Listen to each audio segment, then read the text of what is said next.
কখনো কি এমন মনে হয়েছে রাত্রি গভীর, আলো নিভে এসেছে আর আপনি হঠাৎ মায়ের কথা মনে করে কেঁদে ফেলেছেন?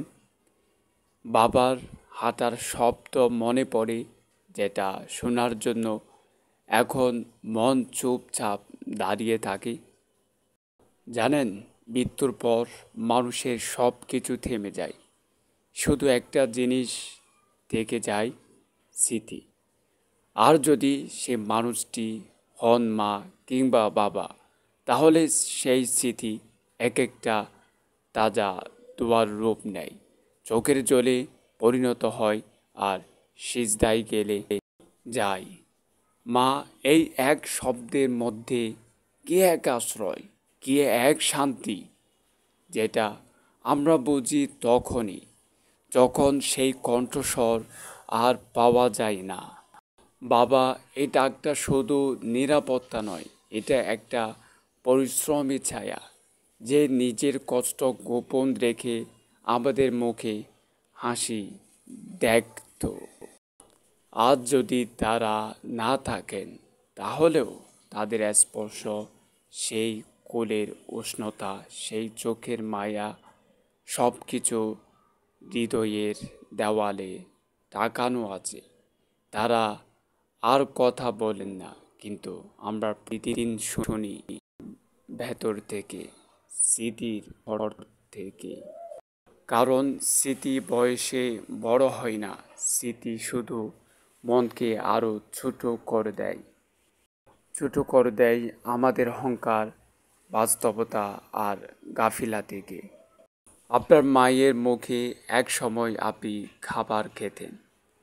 আজ সেই মুখ হয়তো মাটির নিচে, কিন্তু সেই ভালোবাসা আজও আপনার ভাগ্য বদলাতে পারে যদি আপনি তাকে স্মরণ করেন দোয়ার ভেতর দিয়ে। আমার পরিচিত একজন ভাই বলেছিলেন, আমার মা মারা গেছেন 10 বছর আগে, কিন্তু আমি আজও ঘুমাতে যাওয়ার আগে সেই শেষ রাতটা ভাবি, যেদিন আমি তার পাশে ছিলাম কিন্তু ঠিক করে বিদায় দিতে পারিনি। আরেকজন বোন বলেছিলেন, বাবা বেঁচে থাকতে আমি কখনো একটা চিঠিও লিখিনি, এখন তার নাম শুনলে চোখ ভিজে যায়। আমাদের প্রত্যেকের জীবনেই এমন কিছু কথা, কিছু মুহূর্ত, কিছু গন্ধ রয়ে যায়, যা শুধু স্মৃতির মধ্যেই বেঁচে থাকে। আল্লাহ রাব্বুল আলামিন বলেছেন, তোমার রব নির্দেশ দিয়েছেন যে তারই ইবাদত করো এবং পিতামাতার সঙ্গে সৎ ব্যবহার করো। সূরা বনী ইসরাঈল। এ আয়াত শুধু জীবিত মা বাবার ব্যাপারে নয়, এ আয়াত স্মৃতিতেও প্রযোজ্য। যদি তারা না থাকেন, তাহলে তাদের জন্য দোয়া করুন, সদকা করুন, কোরআন খতম করুন। কারণ তাদের আত্মার শান্তি এখন আমাদের হাতে। শেষ কবে আপনি মায়ের নামে 1 রাকাত নামাজ পড়েছেন? শেষ কবে বাবার কষ্টকে স্মরণ করে আপনি কেঁদেছেন? শেষ কবে তাদের কবরের পাশে দাঁড়িয়ে বলেছিলেন, মা, আমি তোমাকে ভীষণ ভালোবাসি? বন্ধুরা, আমরা যারা এখনো বেঁচে আছি, একদিন আমরাও স্মৃতি হয়ে যাব, কিন্তু আমরা কি চাই না আমাদের সন্তানরাও আমাদের নিয়ে দোয়া করুক, আমাদের জন্য সিজদায় কাঁদুক? তাহলে এখনই সিদ্ধান্ত নিন, আমি আমার মা বাবার স্মৃতিকে কান্না নয়, আমলের শক্তি বানাবো।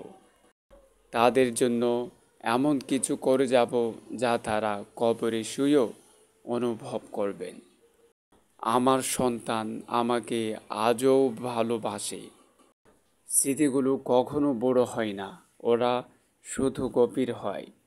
আর বাবা মায়ের স্মৃতি, এটা আত্মার সেই দরজা যেখান দিয়ে মানুষ কান্নার মধ্যে গেলে তওবার দিকে হাঁটে আর জান্নাতের দিকে ফিরে তাকায়। তাদের চলে যাওয়া এক প্রকার নিঃশব্দ ডাক। একটা প্রশ্ন, আমার সন্তান, তুমি কি আমাকে ভুলে গেছো? হে আল্লাহ, আমাদের মা বাবাকে ক্ষমা করে দিন, তাদের কবর প্রশস্ত করে দিন, তাদের আত্মাকে শান্তি দিন, আর আমাদের হৃদয়ে তাদের স্মৃতি যেন আমল দোয়া আর ভালোবাসার আলো হয়ে বেঁচে থাকে। আমিন।